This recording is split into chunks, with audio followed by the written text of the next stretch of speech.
Bismillahirrahmanirrahim. Innal hamdalillah nahmaduhu wa nasta'inuhu wa nastaghfiruh wa na'udzu billahi min shururi anfusina wa min sayyiati a'malina. Man yahdihillahu fala mudhillalah wa man yudlilhu fala hadiyalah.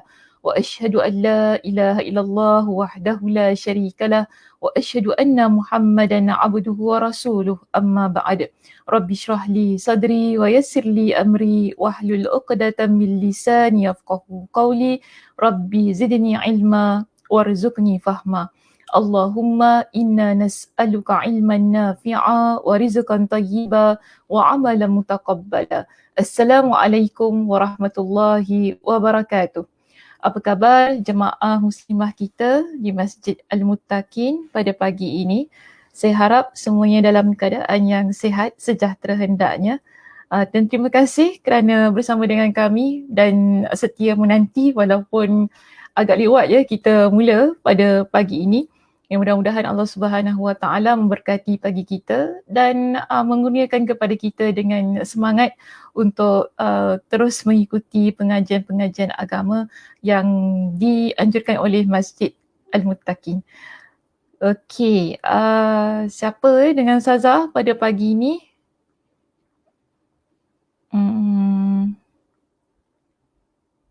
Sebentar ya.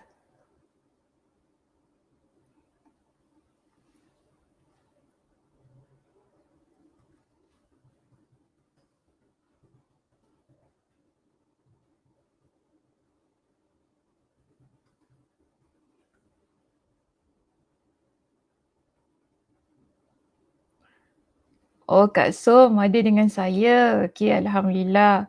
Kak Zah, Kak Aisyah, Kak Fauzia, Kak Farida. Siapa lagi ni? Liza juga ya ada dengan kita pada pagi ini. Alhamdulillah.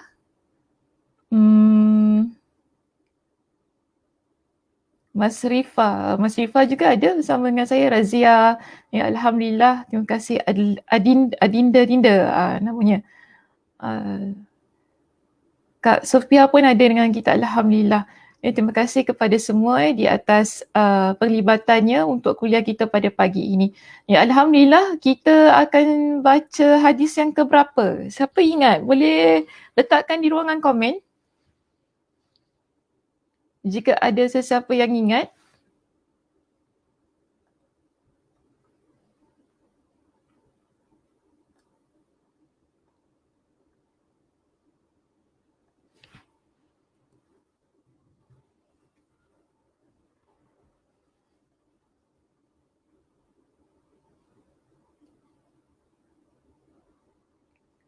Page 369, apa yang tidak ada dosa padanya. Okey, terima kasih Kak Aisyah.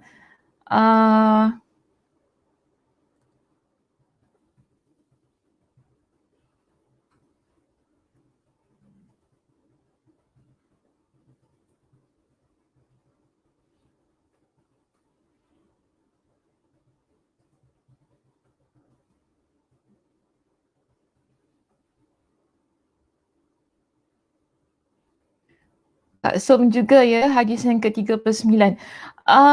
Baik jemaah, saya minta izin keluar sebentar sebab kita ada beberapa masalah teknikal ya di belakang tabir. Jadi saya mohon maaf, kita rehat sekejap, nanti dalam masa 5 minit gitu kami akan kembali sekejap lagi ya.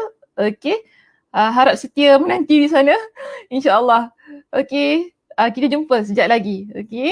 Terima kasih. Sekejap je.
Okey, terima kasih kepada semua kerana masih lagi setia bersama dengan Masjid Al-Muttaqin.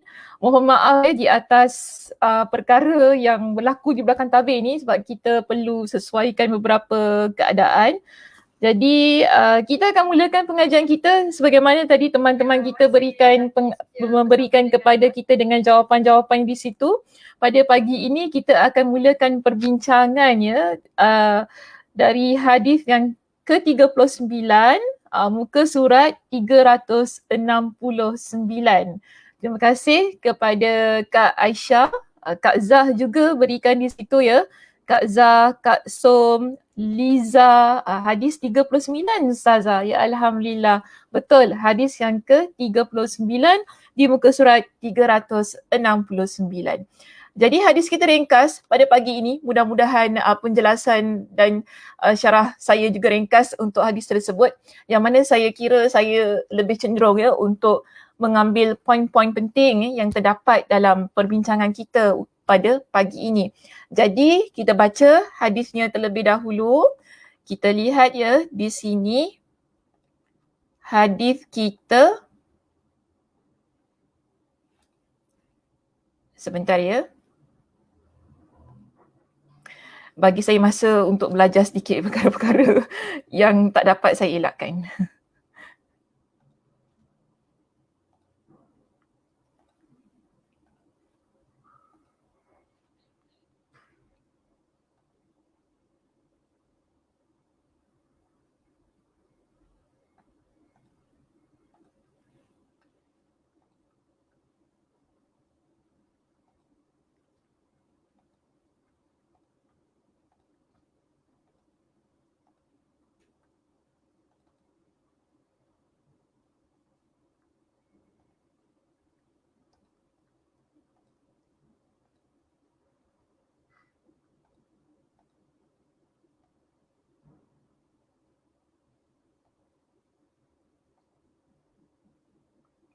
Okey, hadis kita pada pagi ini, hadis 39 bertajuk apa yang tidak ada dosa padanya.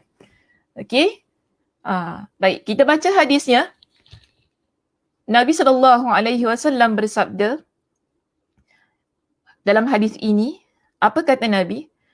Inna Allah tajawaza an ummatil khata'a wan nisyana wa mastukrihu alaih. Dalam kitab kita ada penambahan perkataan innallaha tajawaza li.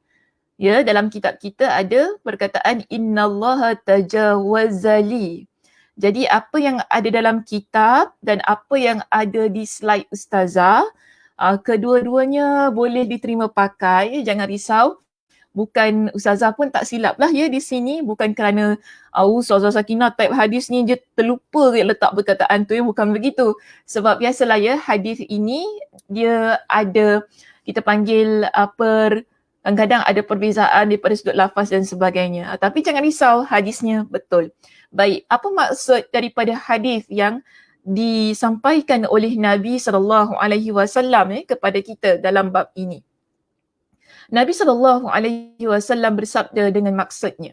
Nabi kata, sesungguhnya Allah memaafkan dari umatku sesuatu yang dilakukan kerana salah, lupa dan sesuatu yang dipaksakan kepadanya. Jadi hadis ini riwayat Imam Ibn Majah dengan status hadis yang sahih. Kita dapati dalam hadis ini Nabi SAW mengingatkan kepada kita tentang perkara-perkara yang Allah Subhanahu wa Ta'ala maafkan ya, kepada hamba-Nya.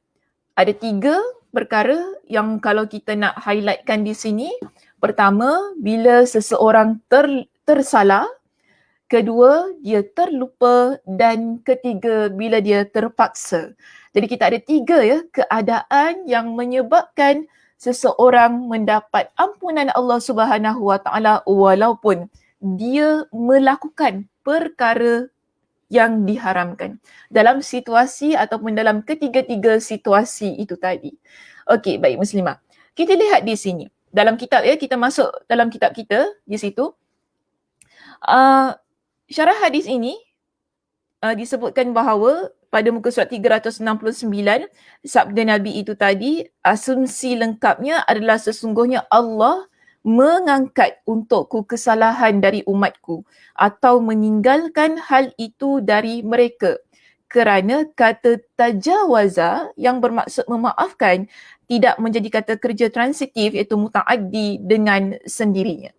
Jadi dalam hal ini kita dapati bahawa jelas kepada kita ketiga-tiga keadaan itu tadi merupakan keadaan-keadaan yang dimaafkan Allah Subhanahu wa taala.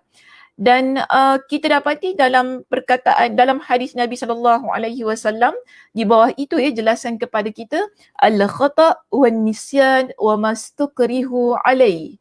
Kesalahan, kelupaan dan dosa yang mereka dipaksakan untuk melakukannya.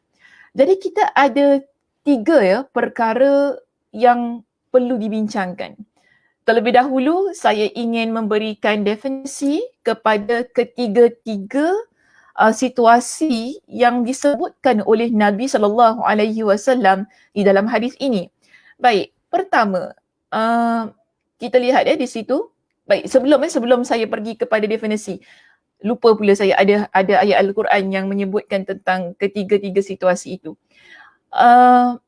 Sebelum kita lihat kepada definisi-definisi yang diberikan oleh para ulama berkenaan dengan bagaimana yang dimaksudkan dengan kesalahan, bagaimana yang dimaksudkan dengan kelupaan ataupun bagaimana yang dimaksudkan dengan keterpaksaan. Jadi di sini kita dapati apa yang Nabi SAW sampaikan kepada kita. Dalam hadis kita yang ke-39 itu tadi, ada ayat Al-Quran yang Allah Subhanahu Wa Taala turunkan menunjukkan bahawa situasi-situasi ini adalah situasi yang dimaafkan. Jadi antaranya ialah kita dapati di dalam surah Al-Baqarah pada ayat 286. Allah Subhanahu Wa Taala berfirman tentang doa orang yang beriman. Apa kata orang beriman dalam doa mereka? Rabbana la tu'akhizna in nasina aw akhtana. Wahai Tuhan kami, janganlah engkau mengirakan kami salah. Mengirakan ni maksudnya jangan engkau kira apa yang kami buat ni, yang mana kami buat dalam keadaan yang salah jika kami lupa atau kami tersalah. Jadi dua keadaan ini antara keadaan-keadaan yang kita doa kepada Allah. Agar bila kita terbuat dalam keadaan yang kita tersalah dan kita terlupa, Allah Subhanahu Wa Taala memaafkan dosa kita. Jadi ini firman Allah Subhanahu Wa Taala dalam surah Al-Baqarah pada ayat 286. Sebenarnya ayatnya panjang lagi lah muslimah, nanti boleh rujuk di dalam Al-Quran saya pun dah berikan rujukannya di situ, nanti boleh rujuk untuk melihat ayat yang penuh tentang apa yang Allah Subhanahu Wa Taala firmankan. Baik, seterusnya kita lihat berkenaan dengan keterpaksaan. Dalam Al-Quran juga ada menceritakan tentang situasi ini. Dalam surah An-Nahl pada ayat yang ke-106. Di dalam kitab kita pun ada menyertakan ayat-ayat yang saya tampilkan dalam slide saya ini. Jadi berkenaan dengan orang yang terpaksa, dia sebenarnya tak nak buat perkara itu tapi dia dipaksa untuk melakukannya. Maka dalam keadaan ini Allah ada berikan satu contoh. Dalam surah An-Nahl pada ayat yang ke-106, Allah Subhanahu Wa Taala berfirman, "Man kafara billahi min ba'di imani illa man ukriha wa qalbuhu mutmainnun bil iman." Ni kata Allah. Allah kata, sesiapa yang kufur, maknanya dia kafir, dia keluar daripada agama kepada Allah sesudah dia beriman, maka baginya kemurkaan dan azab dari Allah. Orang tu dia beriman, tapi kemudian dia melakukan perkara yang syirik, dia ataupun dia keluar daripada agama. Dan di sini Allah kata, illa man ukriha. Orang yang dia beriman, lalu dia buat perkara-perkara yang kufur, mereka Allah akan berikan dengan azab. Okey. Tapi Allah ada berikan pengecualian di sini. Bagaimana pengecualiannya? Allah Subhanahu wa taala menyebutkan dalam surah An-Nahl pada ayat 106, illa man ukriha. Kecuali orang yang dipaksa melakukan kekufuran itu, sedangkan hatinya tenang tenteram dengan iman. Walaupun dia dipaksa tadi kan buat perkara yang kufur, dia memanglah buat, namun hati dia tetap beriman kepada Allah. Ini cerita sebagaimana yang berlaku kepada Ammar ibn Yasir. Pernah dengar kisah Ammar ibn Yasir? Ada sesiapa di kalangan muslimah kita pernah dengar kisahnya? Boleh saya lihat komen di kalangan jemaah muslimah kita. Boleh share dengan Ustazah apakah yang berlaku kepada Ammar ibn Yasir yang menyebabkan Allah Subhanahu wa taala menurunkan ayat ini. Ada tak sesiapa yang tahu? Sila Ustazah berikan peluang untuk share di ruangan komen. Nanti pihak admin boleh paparkan jawapannya. Apa yang berlaku kepada Ammar? Ammar ibn Yasir nama dia. Seorang sahabat Nabi. Dia dan seluruh ahli keluarganya diseksa kerana beriman kepada Allah Subhanahu wa taala. Tapi apakah kita panggil sebagai sebab yang khusus menjadi satu sebab kepada penurunan ayat ini yang berlaku kepada Ammar ibn Yasir? Ada tak di kalangan teman-teman kita yang ingin kongsikan? Senyap je semua ni. Ada ke tak ada? Ada ke tidak ada?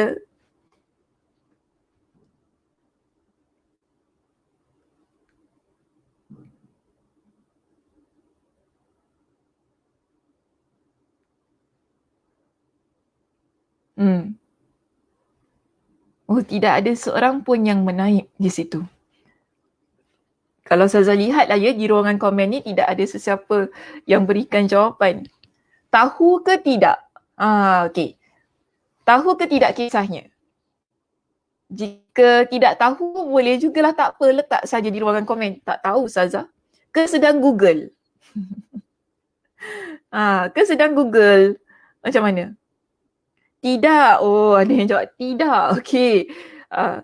Saya tahu tapi tak boleh share. Tak payah share lah, Ustaz Muslim ni ada je dia ni kat belakang ni. Ustaz Muslim, besarkan muka Ustazah, Ustaz Muslim. Besarkan muka Ustazah. Ni, slide tu kecilkan sikit. Bagi nampak muka saya ni. Okey. Cantik. Bijak Ustaz Muslim. Tak sia-sia dia jadi admin dekat belakang ni. Tidak tahu Ustazah tapi nak tahu. Ini pun tak apalah jawab gitu kan, sedap sikit hati Ustazah. Taklah rasa macam sembang sendiri ya di sini kan, betul tak? Okey. Tidak tahu Ustazah, tidak tahu. Semua jawab tidak tahu. Dibunuh. Okey, Mus'ab dan Husna sebut di situ dibunuh. Ada baru dengar cik problem aja. Apa maksudnya tu? Okey, tak apa. Wah, hebatlah. Muka Ustazah boleh kecil dan besar. Muka Ustazah boleh kecil dan besar. Itulah kan, muka saya boleh kecil dan besar.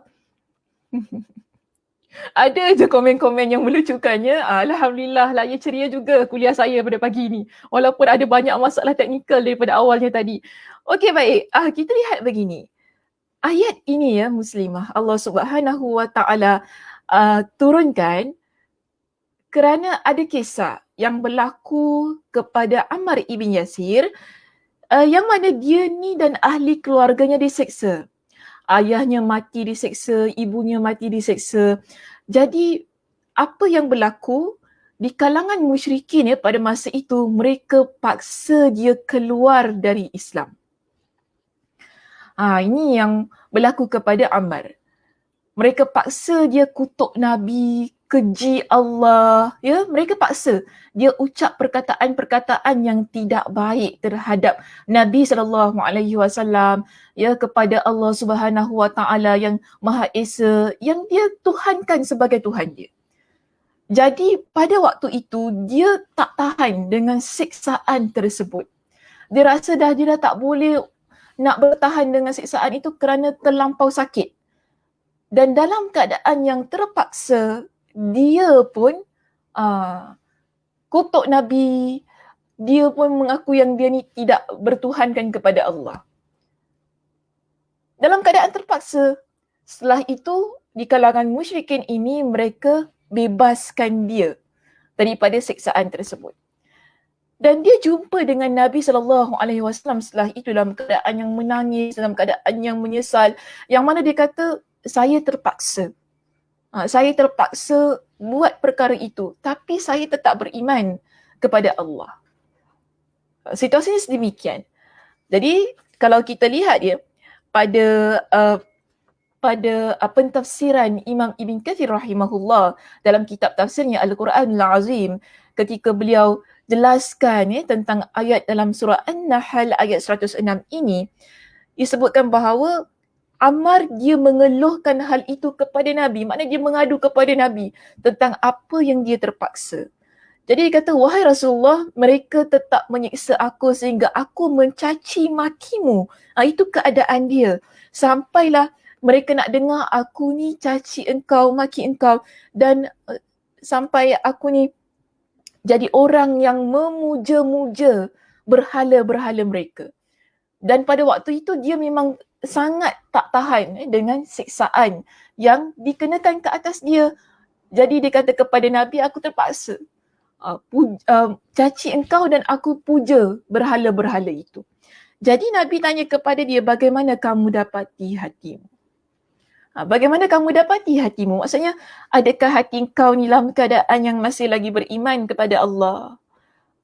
Maknanya, adakah sekarang kau tenang? Maksudnya tenang tu dalam keadaan yang boleh lagi terima agama Allah ini sebagai agama dia, menuhankan Allah Subhanahu Wa Taala sebagai Tuhan yang Esa, beriman dengan apa yang dibawa oleh Nabi SAW. Jadi dia kata, ya, maksudnya dia dalam keadaan yang tenang, kan, yang mana dia masih lagi beriman kepada Allah Subhanahu Wa Taala, maka Nabi kata tak ada masalah dalam hal yang sedemikian. Ya, sebab itu Allah kata di sini, illa man ukriha wa qalbuhu mutmainnun bil iman. Orang yang terpaksa, kan, dia buat perkara tadi sebagaimana Ammar, kan, dia terpaksa keji Nabi dan dia terpaksa puja berhala-berhala orang musyrik tadi, kan. Allah Subhanahu Wa Taala takkan menyeksa dia kerana dalam keadaan yang terpaksa itu tadi.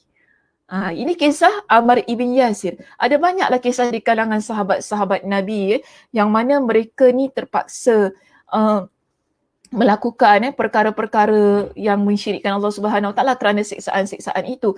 Namun ia adalah pilihan. Ada yang memang walaupun diseksa, didera sehebat mana pun mereka tetap dalam keadaan keimanan mereka. Sebagaimana Bilal ibn Rabah. Kan? Kita juga biasa dengar kisah Bilal ibn Rabah, dia diseksa di tengah panas terik, dalam keadaan yang mereka letakkan batu pada diri dia. Tapi Masya Allah, tabarakallah. Namun, kena faham juga, tahap keimanan seseorang ni dia berbeza-beza. Ammar ibn Yasir dia tak tahan tadi, kan, tapi Bilal ibn Rabah dia boleh. Namun kita tak kata, kalau gitu Ammar ibn Yasir ni dia ni orang yang ni lah tak kuat dalam keimanannya. Tak boleh juga kita kata sedemikian. Sebab mereka ni di kalangan sahabat-sahabat Nabi yang Masya Allah tabarakallah, keimanan mereka, bakti mereka terhadap Nabi SAW yang kita tidak boleh pertikaikan. So dia dalam keadaan yang kita pun perlu pertimbangkan lah bagaimana keadaan diri seseorang tu. Sama ada dia tahan ataupun tidak. Okey, baik, itulah serba sedikit berkenaan dengan ayat ini yang juga didatangkan oleh Imam Ibn Rajab Al-Hanbali dalam kitab kita sebagai dalil yang disokong, terdapat dalil sokongan daripada Al-Quranul Karim, maknanya yang kita faham berkaitan mereka yang terlupa, ya, mereka sebagaimana pada surah Al-Baqarah ayat 286, ya, mereka yang terlupa, mereka yang tersalah dan mereka yang terpaksa, ia adalah keadaan-keadaan yang bukan sahaja Nabi SAW sebutkan dalam hadis baginda, tetapi Allah Subhanahu Wa Taala juga nyatakan dalam firman-Nya. Itu dalam Al-Quranul Karim. Okey, baik, kita lihat di sini ada definisi yang diberikan oleh Imam Ibn Rajab Al-Hanbali kepada kita dalam kitabnya. Di bawah itu kan dia ada tentang fasal pertama, okey, yang di-highlightkan dalam kitab, iaitu salah dan lupa. Kan? Salah dan lupa. Jadi kita lihat di situ dijelaskan kepada kita apakah dimaksudkan dengan salah di dalam konteks hadis ini. Sebab salah ni pun ada banyak maksud. Jadi sekarang kita sedang bincangkan hadis kita yang ke-39 ini, apakah maksud salah menurut pada konteks hadis yang sedang kita bincangkan. Jadi di sini kita fahami begini. Bila kita kata salah, ya, Allah Subhanahu Wa Taala memaafkan mereka yang salah. Itu tadi ialah orang ini sebenarnya dia berniat melakukan sesuatu. Namun secara tidak sengaja dia melakukan perkara yang tidak dimaksudkan. Okey, yang tidak dimaksudkan. Contoh, saya berikan contoh di situ, berlaku peperangan. Ya, berlaku peperangan. Jadi dalam peperangan ni biasanya kan dia dalam keadaan yang kucar kacir, ya, dia lawan sana lawan sini, ramai orang dan sebagainya, sehingga kadang-kala kita tak dapat bezakan mana satu musuh, mana satu teman kita. Jadi kemungkinan situasi dia tersalah, iaitu seseorang dalam peperangan ini dia nak bunuh musuh, tapi dia tersilap lalu dia terbunuh temannya sendiri. Yang kita tahu, kan salah kan, betul tak? Salah. Kenapa kau mesti bunuh kawan kau? Kenapa bunuh geng kita gitu kan? Dia tersalah. So dalam situasi ini dimaafkan. Sebab dia tersalah, bukan itu niat dia. Nak bunuh musuh yang betul di depan dia. Tapi tiba-tiba teman dia masuk. Kan? Temannya masuk jalan ke depan, dia terhunus pedang kepada temannya. So ini situasi-situasi yang kadang-kala tidak dapat dielakkan. Dalam keadaan yang salah itu tadi. Jadi sebab itu dalam teks kita di sini jelaskan seseorang itu dia bermaksud melakukan sesuatu, tetapi terjadi sesuatu yang tidak dia maksudkan. Tidak dia maksudkan. Mungkin kita boleh kata ada orang yang dia berburu. Dia nak tembak. Dia nak tembak kijang contohnya. Tapi kemudian dia tertembak teman dia sendiri. Tertembak manusia lah kata, tertembak manusia. Bukan niat dia nak tembak orang tu. Tapi masalahnya dia tiba-tiba orang tu jalan dekat tempat tu, dia tertembak. Ini kita kata keadaan-keadaan yang tak mampu untuk dikawal, keadaan-keadaan yang kita tersalah. Okey, baik. Itu contoh yang diberikan lah. Dalam kitab juga berikan contoh yang sedemikian. Baik, seterusnya kita ada satu lagi keadaan tadi kan. Tadi salah, kemudian kedua apa tadi Nabi sebut? Lupa. Okey, lupa. Jadi apa maksud lupa dalam konteks hadis kita? Orang ini dia ingat untuk melakukan sesuatu, namun terlupa ketika melakukannya. Dia terlupa ketika melakukannya. Okey, dalam kitab kita pun jelaskan dengan perkataan yang ringkas, apa katanya? Ingat kepada sesuatu tetapi lupa ketika berbuat. Contoh, saya berikan contoh di situ. Orang ini lupa berwuduk. Tapi dia sangka dia dalam keadaan yang berwuduk ketika dia salat. Adakah dia berdosa? Dalam keadaan ini, kita tak kata dia dosa. Kan? Tapi dia perlu ulang salat tersebut. Baik, di sini Imam Ibn Rajab Al-Hanbali, dia nyatakan begini.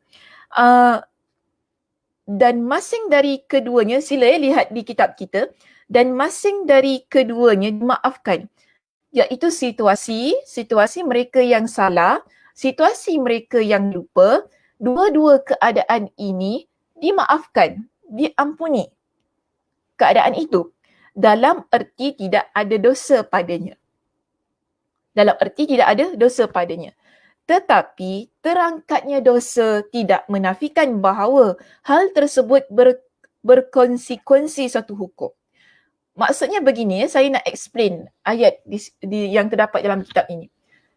Memang bila kita tersalah, kita terlupa, tak ada dosa. Dosa diangkat. Diangkat tu maksudnya dihapuskanlah, tak ada dosa pada dia. Tetapi kita kena ingat, dalam keadaan yang tersalah, terlupa itu tadi, ada hukum lain. Ya, ada hukum lain yang berlaku setelah itu. Dia tak boleh biar macam tu sajalah, ya. Contoh, di sini dia bagi sebagai contoh, orang yang lupa berwuduk. Sebagaimana yang terdapat dalam slide saya ni jugalah, ya. Orang yang lupa berwuduk, lalu solat dengan sangkaan bahawa dia dalam keadaan suci. Okey, maka dia tidak berdosa kerana itu. Kemudian, jika menjadi jelas baginya bahawa dia solat dalam keadaan yang berhadas, maka dia wajib mengulangi solatnya tersebut. Jadi maknanya, bila orang ni awalnya dia solat, dia tak ambil wuduk. Okey, dia tak ambil wuduk. Adakah dia berdosa? Kita kata dia tak dosa. Sebab dia lupa. Tapi bila dia ingat dan dia yakin, ingat dan yakin, ya, bukan macam ingat-ingat macam sama-sama ambil wuduk ke tak ambil wuduk, ambil wuduk tak ambil wuduk, macam tu kan. Tapi sekarang dia yakin, tadi rupanya solat subuh tak ambil wuduk lah. Kan dah bangun tu mamai tu kan tiba-tiba macam terfikir nak solat terus. Dengan idea basi tu, dengan idea basi tu terus solat. Lepas tu dah solat terus tidur balik. Jadi masa kita nak solat zuhur, kita ambil wuduk tadi kan, tiba-tiba kita teringat, tadi subuh tak ambil wuduk kan dia teringat balik kan, tadi subuh tak ambil wuduk aku lupa Betul kan, aku lupa tak ambil wuduk rupanya. Maka di situ adakah kita perlu biarkan? Tak apa, Allah Subhanahu Wa Taala faham, Allah Subhanahu Wa Taala tahu kan keadaan aku lupa. Dah kira kosong-kosong ya. Tak ada maknanya ya muslimah. Okey. So bila kita dah teringat tadi, dia ada hukum lain. Berikutan pada apa yang kita baru teringat. Maknanya, sebagaimana juga yang jelaskan dalam kitab kita, bila dah teringat tadi, dalam keadaan yang yakin, rupanya tak ambil wuduk tadi, kita kena ulang balik solat kita. Kena ulang balik solat kita.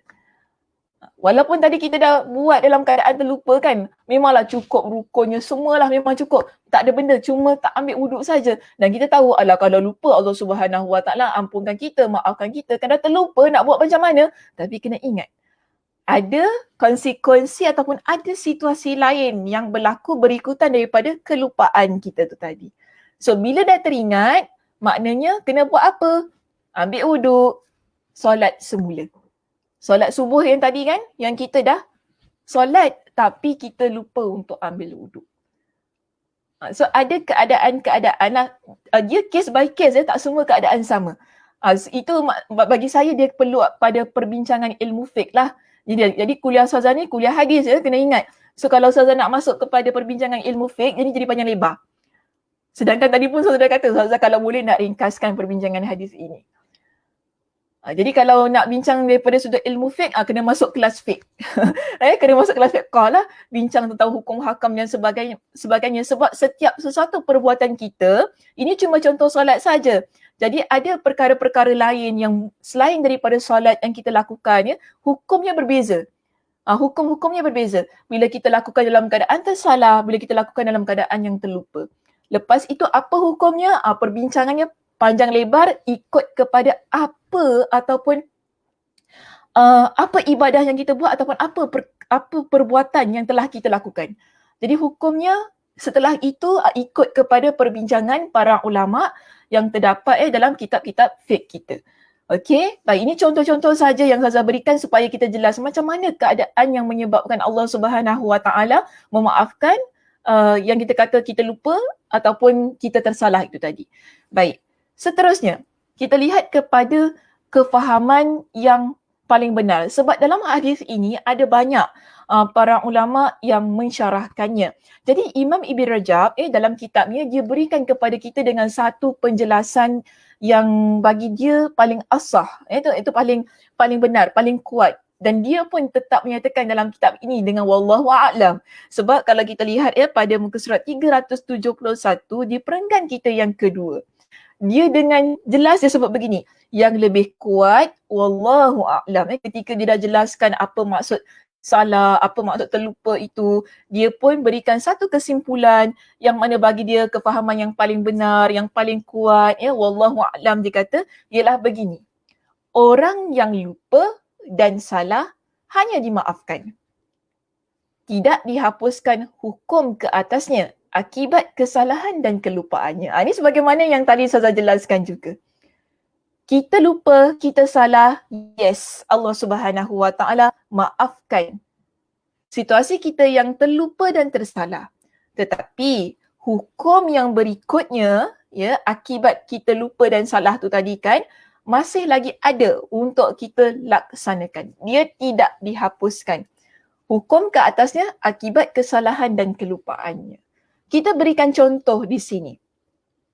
Okey, contoh yang Ustazah letakkan di slide kita pada pagi ini. Ada orang dia terlupa solat zuhur. Kita tahu solat ni adalah perkara yang wajib. Siapa yang tinggalkan dia berdosa besar. Siapa yang tinggalkan solat berdosa besar. Jadi sekarang ni orang ni dia terlupa solat zuhur. Jadi adakah dia berdosa besar? Dalam kes ini dia dimaafkan. Mungkin kan dia sibuk sangat, banyak kerja, dia betul lah sibuk sangat kat depan komputer kan. Lagi orang work from home ni kadang-kadang kan, dengan itu dengan ni banyak sangat benda. Masa dia tapi kan dia teringat masa dia solat isyak. Masa solat asar tu belum ingat lagi tau. Masa solat maghrib tak ingat lagi. Tapi dia teringat masa dia solat isyak. Contoh saya kata, masa isyak tu kan dah duduk-duduk, dah rehat kan. Lepas solat isyak tu mungkin lepas dia witir, tengah dia sandar kat tepi tu dia juga ingat, tadi macam tak solat zuhur macam gitu kan. Tadi tu macam tak solat zuhur. Aku solat zuhur ke tidak Dia fikir-fikir, tadi lupa solat zuhur lah, dah sibuk pergi makan. Lepas tu sibuk layan budak-budak ni, alamak. So macam mana? Adakah keadaan itu kita kata dia berdosa? Dalam situasi ini, dia dimaafkan. Namun hukum melaksanakan solat tetap perlu dilaksanakan dia. Betul tak? Adakah kita, dah lupa tak apalah kira macam alhamdulillah lah rezeki gitu kan. Rezeki nak buat macam mana dah terlupa. Kira Allah bagi chance lah gitu. Tak, kita tak kata gitu. Ada hukum lain yang tidak dihapuskan pada diri dia, yang mana dia tetap perlu melaksanakan solat itu, iaitu qada setelah dia teringat bahawa dia lupa solat zuhur. Jadi keadaan dia ingat tadi kan, yang dia duduk santai tadi, yang dia teringat, lah rupanya tadi masa zuhur kita tak solat zuhur lah. Itulah keadaan yang mana dia perlu ambil wuduk kan, kemudian dia qada solat dia. Kita tak kata tak payahlah, Allah tahu lah. Bukan gitu ya muslimah keadaannya. So ini contoh yang mana kita kata tetap dimaafkan orang yang lupa, orang yang salah, kita maafkan. Bukan kita maafkan, Allah maafkan. Dosanya dimaafkan. Walaupun asal hukum melaksanakan perkara itu adalah wajib. Solat adalah wajib. Jadi kita tahu kalau kita tinggalkan solat kita berdosa besar. Tapi sekarang bagaimana orang yang lupa ataupun dia salah? Maksud salah ni mungkin dia salah buat pada waktu lain. Kan dia ingatkan dah masuk dah waktu zuhur contoh kan. Rupanya belum lagi masuk waktu zuhur. 12:30 kan masa tu kan. Bangun-bangun mungkin masa tu dia tidur, dia ingatkan dah masuk dah waktu solat zuhur. Tiba-tiba dia bangun ambil wuduk solat zuhur. Tapi baru 12:30. Belum lagi masuk waktu solat zuhur. Maknanya salah. Okey, dia tersalah. Jadi orang yang begini Allah maafkan keadaan dia. Lupa dan salah. Namun, ada perkara yang tidak dihapuskan untuk dia. Iaitu hukum. Yang berlaku setelah itu apa? What's next lah? Kita what's next? Nak buat apa lepas tu? Jadi orang yang salah, orang yang lupa, dia tetap perlu melaksanakan solat itu tadi. Itu dia kena qadakkan solat dia. Okey, ini contohlah untuk bagi mudah faham perbincangan ini. Baik, seterusnya kita settle tadi kan tentang tersalah, tentang terlupa. Sekarang kita masuk terpaksa. Kerana terpaksa. Okey, kerana terpaksa. Terpaksa ni macam mana sekarang keadaan ni? Okey, tak payah nyanyi lah ya. Itu siapa-siapa makcik-makcik lama-lama kan, kakak-kakak lama-lama tu zaman tahun bila tu bolehlah nyanyi lagu tu. Baik, so sekarang terpaksa ni. Bagaimana situasi itu? Atau apakah dimaksudkan dengan terpaksa dalam konteks hadis Nabi di sini? Kita faham begini. Ustazah tak nak baca dalam kitab lah ya, sebab kalau baca dalam kitab ni nanti dia complicated. Kalau boleh saya nak mudahkan perbincangan hadis ini. Sebab tu saya lebih suka lah ya, muslimah semua cuba lihat ya pada apa yang terdapat di slide Ustazah. Bila kita kata orang tu terpaksa, ialah orang yang dia membenci sesuatu yang haram. Namun dia tidak dapat menolak dari melakukannya, iaitu dia dipaksa melakukannya. Saya ingat lagi kisah Ammar ibn Yasir yang baru kita bincangkan tadi sebagai menjelaskan ataupun mentafsirkan ayat 106 dalam surah An-Nahl. Adakah dia memang suka-suka nak buat perkara itu, dia benci perkara tersebut tetapi dia tak dapat menolak dari melakukannya. Dia dipaksa melakukannya. Okey? Maka seseorang yang dipaksa melakukan sesuatu yang haram. Ini sesuatu yang haram ya. Maka dia terlepas dari menanggung dosa tersebut. So situasinya begitu. Sekarang ni perkara yang haram. Kita benci buat perkara-perkara yang haram. Namun ada situasi-situasi ya untuk sesetengah orang yang mana dia tak dapat menolak dari melakukannya. Iaitu dia dipaksa melakukannya. Situasi orang yang begini disebutkan sebagaimana hadis kita kan dalam kitab menyatakan bahawa orang itu dia terlepas dari menanggung dosa tersebut. Namun dengan syarat ya, dia dipaksa. Yang mana dia tidak ada pilihan. Tidak ada pilihan. Tapi kalau dia ada pilihan, dia tak boleh buat. Okey, kalau dia ada pilihan, dia tidak boleh melakukannya. Sekarang ni memang tidak ada pilihan. Contoh. Cuba lihat pada contoh yang diberikan di muka surat kita 371 tentang hukum orang yang dipaksa pada pertama. Saya nak baca sikit part ni. Dia berikan kepada kita dengan contoh. Macam mana yang kita kata orang tu dia terpaksa yang mana dia tidak ada pilihan. Dia kata orang yang tidak memiliki pilihan sama sekali dan tidak memiliki kesanggupan untuk menolak paksaan. Seperti orang yang diangkat secara paksa lalu dimasukkan ke tempat yang mana dia telah bersumpah untuk tidak memasukinya. Mungkin orang ni dia ada sumpah. Dia kata aku tak nak masuk dah tempat ni, tempat maksiat. Kata tempat ni maksiat, tak nak masuk. Tapi orang ramai-ramai, orang yang kuat-kuat ke apa kan yang jahat-jahat ni, angkat dia, masuk, duduk kau dalam ni. Macam tu lah keadaannya kan. Adakah dia kemudian dengan tangan dia kena ikat, dia tak boleh lari. So dia terpaksa masuk ke tempat itu. Yang mana dia tidak ada pilihan. Okey. Kemudian dia kata di sini dan dia diangkat secara paksa. Lalu seorang lainnya dipukul dengan badannya hingga orang itu mati.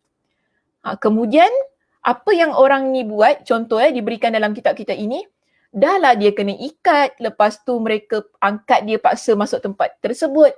Kemudian berlaku pembunuhan yang mana dia bukan dia buat.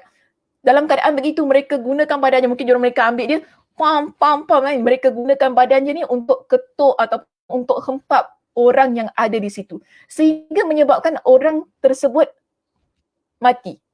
Jadi, adakah dia yang bunuh? Adakah dia yang bunuh? Tidak. Tapi, itu adalah situasi yang mana dia dipaksakan, dia tidak ada pilihan dalam keadaan tersebut. Kemudian dijelaskan kepada kita, sementara dia tidak memiliki kesanggupan untuk mencegahnya, maka yang seperti ini tidak ada dosa atasnya berdasarkan kesepakatan para ulama dan dia tidak dianggap melanggar sumpah menurut jumhur iaitu majoriti ulama. Jadi ini keadaan-keadaannya, contoh-contoh yang diberikan kepada kita yang menunjukkan bahawa dia terpaksa dan dia tidak ada pilihan. Sama kisahnya sebagaimana Ammar ibn Yasir itu tadi. Dia terpaksa dan dia tidak ada pilihan. Dan pada keadaan itu dia pun tak sanggup. Tidak ada kesanggupan untuk menahan siksaan yang menyebabkan akhirnya dia terpaksa mengkeji Nabi SAW dan memuja berhala yang diperintahkan oleh musyrikin pada masa itu. Baik, seterusnya kita nak kepada penghujung kuliah kita pada pagi ini. Pukul berapa? Memang dah habis masa pun sebenarnya. Tapi sebab tadi ada banyak masalah-masalah teknikal, kita ambil masa sedikit ya, minta maaf ya Muslimah. Tapi kita kena ingat ya, dalam keadaan yang terpaksa, ada situasi-situasi yang mana alasannya valid.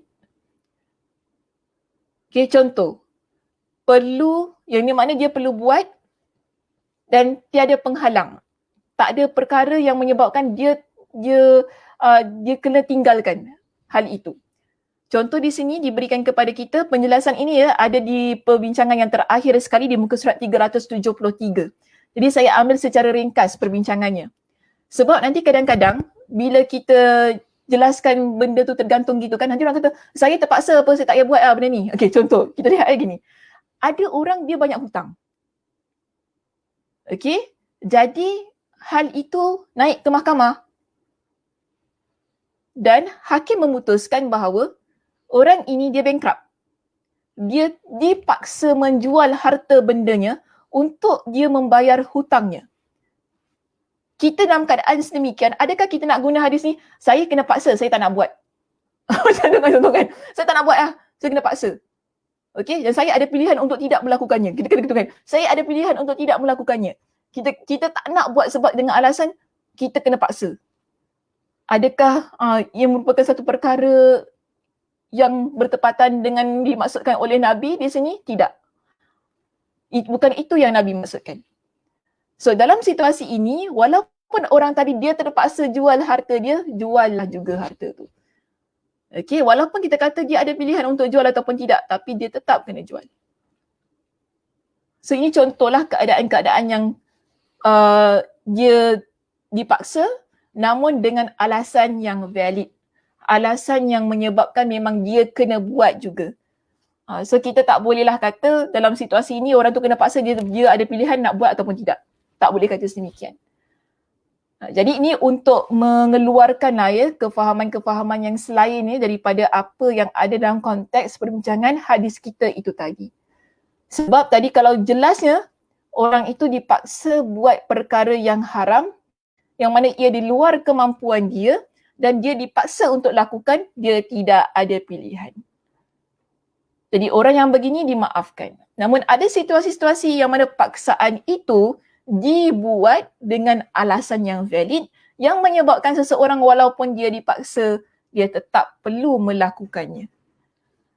Okey, baik. Apa yang boleh kita dapati daripada perbincangan hadis kita pada pagi ini? Ada beberapa pengajaran yang ingin saya tekankan menerusi hadis kita yang ringkas sekali, iaitu tentang luasnya rahmat Allah dan kasih sayang Allah terhadap hamba-Nya. Okey, luasnya rahmat Allah dan kasih sayang Allah terhadap hamba-Nya. Atas dasar itu, Allah tidak menghukum hamba-Nya walau melakukan kemaksiatan kerana 3 sebab yang telah kita jelaskan dalam hadis ini. Apa sebabnya? Terlupa, tersalah dan terpaksa. 3 situasi yang menyebabkan Allah Subhanahu Wa Taala maafkan. Jadi ini kita panggil sebagai rahmat, kasih sayang Allah terhadap hamba-Nya. Cuba kita bayangkan kalau dalam situasi ketiga-tiga situasi itu Allah tetap kata memanglah berdosa orang ni. Sedangkan kita lupa. Dosalah. Allah tetap hukum, Allah tetap kira ia sebagai sesuatu yang dosa untuk kita. Susah kan hidup hamba ni? Jadi sebab itu kerana kita lihat dalam hadis ni, Masya Allah Tabarakallah, Allah Subhanahu wa Ta'ala Maha Pengasih, Maha Penyayang. Rahmatnya begitu luas terhadap hamba. Sehingga ada situasi-situasi yang mana walaupun dia buat dosa tu kan, Allah maafkan. Contoh, orang yang dalam keadaan yang mudarat. Orang yang dalam keadaan yang mana dia mungkin tersesat dalam hutan. Yang dia nampak apa? Hanya babi hutan. Contoh saya kata itu. Dia terpaksa bukan, takkanlah saya tak nak makan tengok je. Sekarang dia nak mati dah ni. Nak buat apa? Tak apa, Allah Subhanahu Wa Taala haramkan saya makan babi hutan ni, tak nak, saya tak nak makan juga. Dalam situasi itu, Allah Subhanahu Wa Taala maafkan. Betul tak? Dia ada situasi-situasi yang kita lihat agama kita ni Masya Allah Tabarakallah. Agama Islam ini dia ada situasi-situasi walaupun hukum asalnya haram, hukum asalnya maksiat, tapi kerana luasnya rahmat Allah, luasnya kasih sayang Allah terhadap hambanya, ada situasi-situasi yang dimaafkan. Sekali lagi apa dia? Tersalah, terlupa, terpaksa.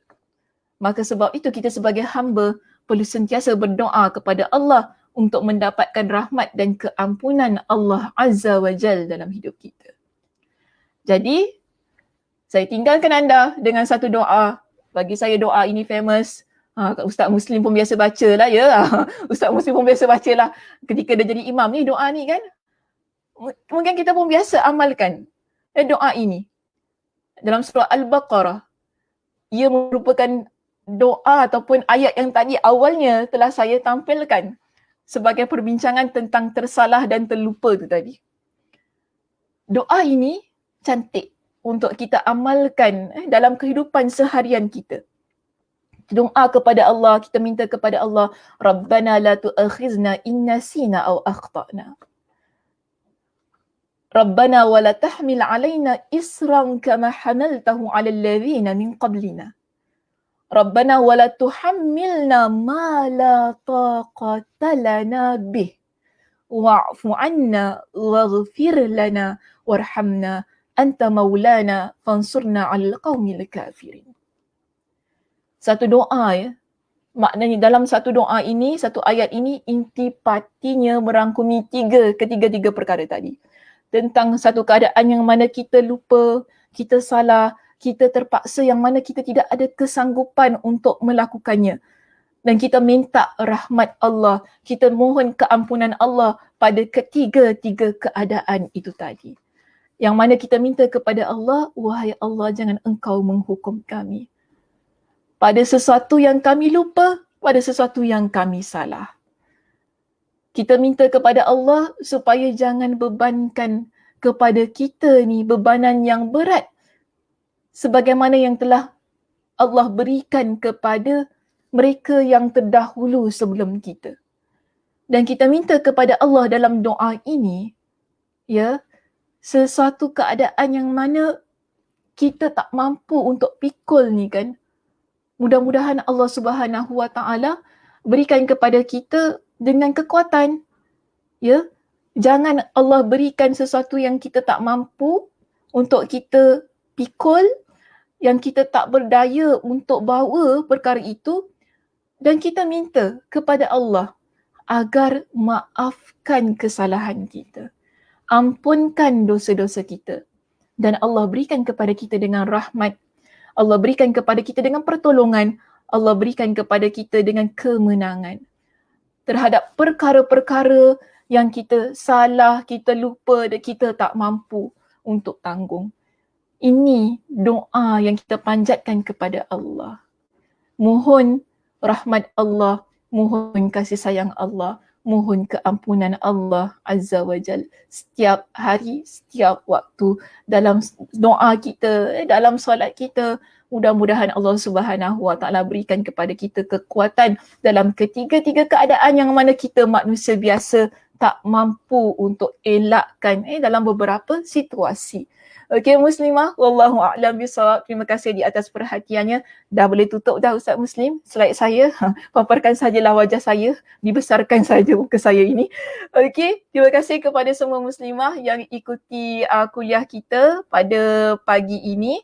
Ya, mudah-mudahan Allah Subhanahu Wa Taala memberikan kepada kita dengan kefahaman ketika kita mengikuti kuliah atau perbincangan pada pagi ini. Jadi mudah-mudahan Allah Subhanahu Wa Taala juga memberikan kekuatan untuk kita beramal dengan apa yang telah kita pelajari. Namun yang paling penting ialah memperbanyakkan doa kepada Allah. Mudah-mudahan kita ni dalam apa jua keadaan Allah berikan kepada kita dengan satu situasi yang kita dapat elakkan, terlupa, tersalah. Ya, kalaupun ada perkara-perkara yang kita terpaksa, mudah-mudahan Allah Subhanahu Wa Taala memberikan keampunan dan Allah Subhanahu Wa Taala berikan kekuatan dalam kehidupan kita. Okey muslimah, itu sahaja. Mohon maaf saya tak dapat buka untuk sesi soal jawab sebab kita pun dah agak lewat masa ni. Saya pun tidak mahu ambil masa yang begitu lama. InsyaAllah kita jumpa pada minggu hadapan. Mudah-mudahan tidak ada masalah teknikal lagi sebagaimana pada hari ini.